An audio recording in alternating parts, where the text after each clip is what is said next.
السلام علیکم ورحمۃ اللہ وبرکاتہ۔ میں ہوں عدنان گل اور آپ دیکھ رہے ہیں ہیلتھ اویئرنیس یوٹیوب چینل۔ اس ویڈیو میں آپ کو ٹائیفائڈ فیور کے بارے میں پوری معلومات دوں گا۔ ایسی ویڈیو آپ کو یوٹیوب پر کہیں پر بھی نہیں ملے گی، اس لیے ویڈیو کو آخر تک ضرور دیکھیں۔ اس ویڈیو میں آپ کو بتاؤں گا کہ ٹائیفائڈ پھیلتا کیسے ہے، کس وجہ سے پھیلتا ہے، کون سے بیکٹیریا کی وجہ سے پھیلتا ہے اور اس کی پرہیز کیا ہے اور اس کا علاج کیا ہے۔ تو اس لیے دوستو ویڈیو کو آخر تک ضرور دیکھنا ہے، اور ویڈیو اچھی لگے لائک کریں اور میرا چینل ہیلتھ اویئرنیس ضرور سبسکرائب کریں۔ ٹائیفائڈ بخار ایک بیکٹیریا کی وجہ سے پھیلتا ہے۔ اس کی شکل آپ دیکھ سکتے ہیں، اگر آپ اس بیکٹیریا کو مائکروسکوپ میں دیکھیں تو اس شکل کا نظر آتا ہے، ٹھیک ہے۔ مائکروسکوپ کے علاوہ آپ اس بیکٹیریا کو اپنی آنکھ سے نہیں دیکھ سکتے۔ اس کا نام ہے سالمونیلا ٹائفی بیکٹیریا۔ یہ بیکٹیریا جب جسم کے اندر داخل ہوتا ہے تو ٹائیفائڈ کا باعث بنتا ہے، بڑے بخار کا۔ اس بیکٹیریا کی وجہ سے اسکن کی بیماری بھی ہوتی ہے۔ بہرحال آج صرف ٹائیفائڈ کے بارے میں بات کریں گے کہ یہ بیکٹیریا سالمونیلا ٹائفی بیکٹیریا جسم کے اندر کس طرح داخل ہوتا ہے، اس کی وجوہات کیا ہیں، اور ہم روزمرہ زندگی میں کون سی ایسی غفلتیں کرتے ہیں، کون سے ایسے عمل کرتے ہیں کہ جن کی وجہ سے یہ بیکٹیریا ہمارے جسم کے اندر داخل ہو جاتا ہے۔ یہ بیکٹیریا ایسی کچی سبزیاں کھانے کی وجہ سے ہوتا ہے جن سبزیوں کو انسانی فضلہ سے کھاد کیا گیا ہو۔ انسانی فضلہ کی جو کھاد بنتی ہے، جن سبزیوں کو انسانی فضلہ سے کھاد کیا گیا ہو، وہ کچی سبزیاں بغیر دھوئے بغیر پکائے کھانے سے یہ بیکٹیریا انسان کے جسم کے اندر داخل ہو جاتا ہے۔ دوسری وجہ ہے کہ جب ہم گندے بیت الخلاء کا استعمال کرتے ہیں جو بیکٹیریا سے اور گندگی سے بھرا ہوا ہوتا ہے، جب وہ انسان بیت الخلاء استعمال کرنے کے بعد باہر نکلتا ہے اور اپنے ہاتھوں کو دھوئے بغیر اپنے منہ کے ساتھ لگاتا ہے تو یہ بیکٹیریا اس کے ہاتھوں کے ذریعے اس کے منہ کے اندر داخل ہو جاتا ہے اور پھر پیٹ میں، اور اس طرح یہ وہاں پر نشو و نما پاتا ہے اور انسان کو بیمار کرتا ہے۔ اس کی ایک وجہ کسی ایسے انسان کے ساتھ جنسی تعلقات کا قائم کرنا کہ جو ٹائیفائڈ سے متاثر ہو، اور جس شخص کو اس وقت ٹائیفائڈ ہو اور اس کے ساتھ جنسی تعلقات قائم کرنا بھی ٹائیفائڈ بیکٹیریا کا سبب بنتا ہے۔ اور ایک وجہ ہوتی ہے آلودہ دودھ، گندا قسم کا دودھ استعمال کرنے سے بھی، جس کو ابالا نہ گیا ہو اور گندا ہو، ایسے قسم کا دودھ استعمال کرنے سے بھی یہ بیکٹیریا ہو جاتا ہے۔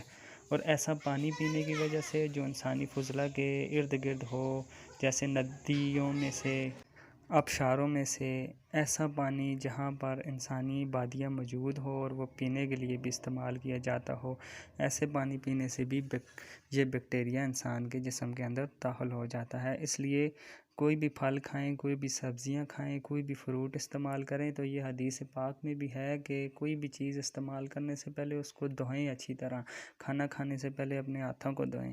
اس لیے اس بیکٹیریا سے بچنے کے لیے صفائی کا خاص خیال رکھا جائے۔ سبزیاں، پھل، فروٹ دھو کر کھانے چاہیے تاکہ انسان صحت مند رہے۔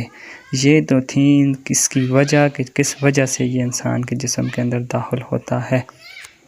اب بات کرتے ہیں کہ ٹائیفائڈ ہو جائے، اگر یہ جسم کے اندر چلا جاتا ہے، نشو و نما پا لیتا ہے اور انسان کو بیمار کر لیتا ہے، تو ہمیں شروع میں پتہ ہی نہیں ہوتا کہ ہمیں ٹائیفائڈ ہے یا کیا وجہ ہے، یہ نارمل ٹیمپریچر ہے، یہ کیا ہو رہا ہے ہمارے جسم میں، یہ کیسی تبدیلیاں ہیں۔ تو ان نشانیوں کو جاننے کے لیے آپ کو میں 4-5 موٹی موٹی نشانیاں بتاتا ہوں کہ اگر آپ کے اندر یہ پائی جائیں تو، یا کسی شخص کے اندر یہ پائی جائیں تو آپ اس کو کہہ سکتے ہیں کہ آپ اپنا ٹائیفائڈ کا ٹیسٹ کرواؤ۔ تو اس کی سب سے بڑی علامت ہے، سب سے پہلی، کہ جس انسان کو ٹائیفائڈ ہوتا ہے، ٹھیک ہے، اس کو شام کے وقت بخار ہوتا ہے اور سردی لگتی ہے شدید قسم کی، جیسے ملیریا کی سردی ہوتی ہے۔ دوسری نشانی یہ ہوتی ہے کہ اس کو بخار رہتا ہے، بخار اس کو رہتا ہے، کبھی بخار ہوتا ہے کبھی ختم ہوتا ہے، بس شام کے وقت سردی کے ساتھ بخار ہوتا ہے۔ ایک نشانی اس کی یہ بھی ہے کہ جسم بہت زیادہ تھکا تھکا ہوتا ہے، بہت ہی کمزوری محسوس ہوتی ہے، بندے کو چلنے پھرنے کا دل نہیں کرتا کہ میں چلوں پھروں گھوموں پھروں، بس کہتا ہے کہ میں چارپائی پر لیٹا رہوں، اور اس کے جسم میں طاقت نہیں رہتی اور بہت ہی زیادہ تھکاوٹ ہوتی ہے۔ اس کے علاوہ ایک نشانی اور اس کی یہ ہے کہ جسم میں درد کے ساتھ ساتھ ٹانگوں میں شدید درد ہوتا ہے، اور ایک علامت اس کی یہ بھی ہے کہ کھانا کھانے کے بعد جو آپ گندم کی روٹی یا مرچ مسالے والی چیزیں کھائیں گے، اس سے ایسا ہوگا کہ آپ کو بخار بھی بہت زیادہ ہو جائے گا اور آپ کے معدے اور پیٹ میں درد شروع ہو جائے گا۔ اگر آپ کے اندر یا کسی انسان کے اندر آپ یہ علامات، یہ سمٹمز دیکھیں تو ضرور اس کا ٹائیفائیڈ کا ٹیسٹ کروائیں اور علاج کروائیں۔ تو آپ کو وجہ بھی پتہ لگ گئی ہیں کہ کس وجہ سے ٹائیفائیڈ ہوتا ہے، اور علامات کا بھی آپ کو پتہ لگ گیا ہے کہ کون سی علامات ہوں تو یہ ٹائیفائیڈ کی علامات ہیں۔ تو اب اگر آپ اپنا ٹیسٹ کروانا چاہیں تو ٹیسٹ میں اگر ٹائیفائیڈ پازیٹیو آتا ہے تو اس کی میڈیسن کیا ہوں گی وہ بھی میں ابھی آپ کو بتا رہا ہوں۔ ویسے تو ٹائیفائیڈ کی بہت ساری اینٹی بائیوٹکس ہیں، پر یہاں پر میں 2 کا ذکر کروں گا۔ نمبر 1 پہ آتی ہے سیفیکزائم اور نمبر 2 پہ آتی ہے سپروفلاکساسین۔ دونوں آپ سکرین پر دیکھ سکتے ہیں، یہ دونوں ٹائیفائیڈ کی بہترین اینٹی بائیوٹکس ہیں۔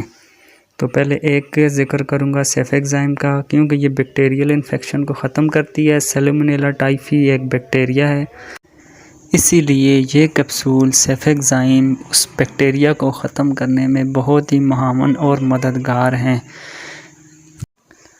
اب اس کی ڈوز کے بارے میں سن لیں کہ روزانہ آپ نے کتنی مقدار میں کھانا ہے۔ آپ کی عمر اگر 18 سال سے اوپر ہے تو اس کی ایک خوراک روزانہ آپ کے لیے کافی ہے۔ ایک خوراک روزانہ 400 ملی گرام سیفیکزائم پانی کے ساتھ کھانا کھانے کے بعد، اور ساتھ میں پیناڈال کی ٹیبلٹ یعنی پیراسیٹامول ایک گولی 3 ٹائم کھانے کے بعد، اور ساتھ میں کوئی بھی معدے کا سیرپ میں نے سکرین پر دے دی ہیں کچھ سیرپس، ان میں سے کوئی بھی سیرپ آپ کو ملتا ہے تو اس کی 2 چمچ 3 ٹائم کھانے سے پہلے بھی لے سکتے ہیں اور کھانے کے بعد بھی لے سکتے ہیں، اس کا کوئی ایشو نہیں ہوتا۔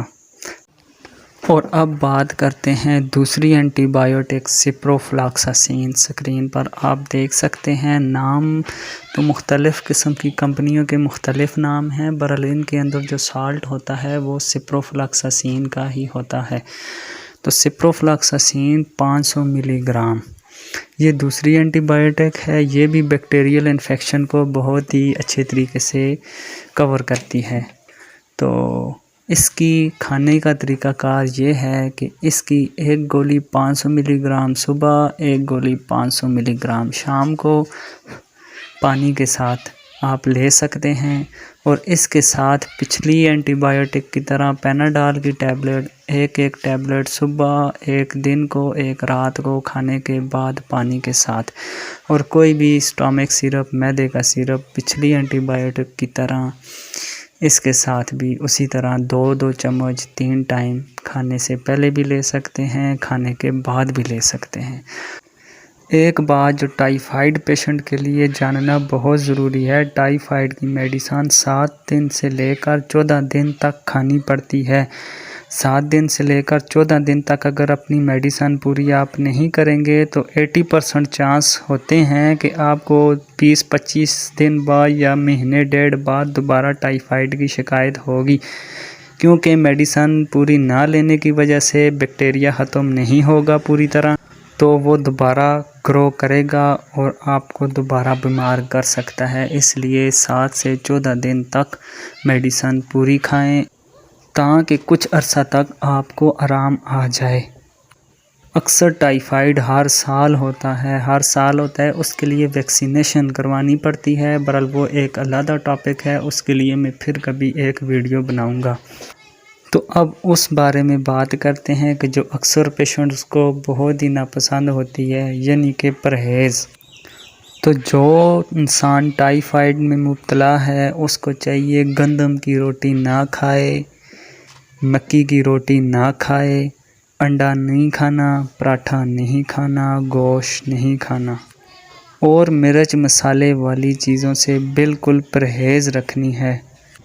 اگر آپ نے ان چیزوں سے پرہیز نہ رکھی تو آپ کا ٹائیفائڈ ختم نہیں ہوگا اور آپ کا بخار بھی نہیں اترے گا، اور آپ کو جو تکلیف ہیں وہ دن بدن زیادہ ہوتی جائیں گی، جو خطرناک حد تک ہو سکتی ہیں اور ہسپتال تک لے کر جاتی ہیں۔ اس لیے پرہیز کا بہت ہی خیال رکھیں تاکہ 7 سے 14 دن کے اندر ہی اندر آپ صحت یاب ہو سکیں۔